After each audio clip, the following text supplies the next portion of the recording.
Bom dia, professora, aos alunos. Nesse podcast vou falar sobre o Império Romano. No final da Antiguidade, devido à grande extensão territorial do Império Romano, o Império Romano não conseguia se defender. Eu sei bem disso por causa de um jogo chamado Mount & Blade Warband, ou MB Warband, que se passa na mesma época que Ragnar, ou na mesma época que Vikings. Se você invadisse muitos castelos e feudos, você vai ter muitos territórios para montar defesa.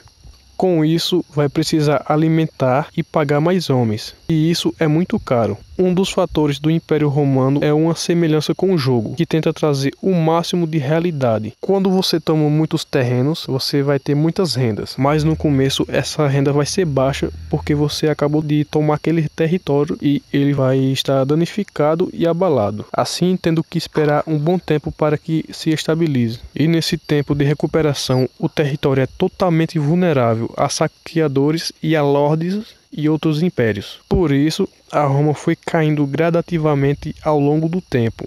Antes da sua queda, a igreja cristã foi oficializada, sendo antes a religião da Roma uma mistura de várias religiões. Essa oficialização foi um apelo para que a Roma continuasse sendo antes a religião da Roma uma mistura de existindo, mas acabou não dando certo.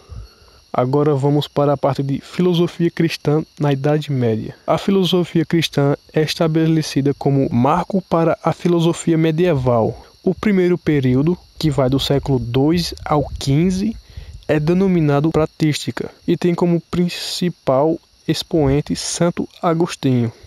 A patrística buscou unir a doutrina cristã com o conhecimento e as bases filosóficas prévios desenvolvidos pela filosofia grega clássica.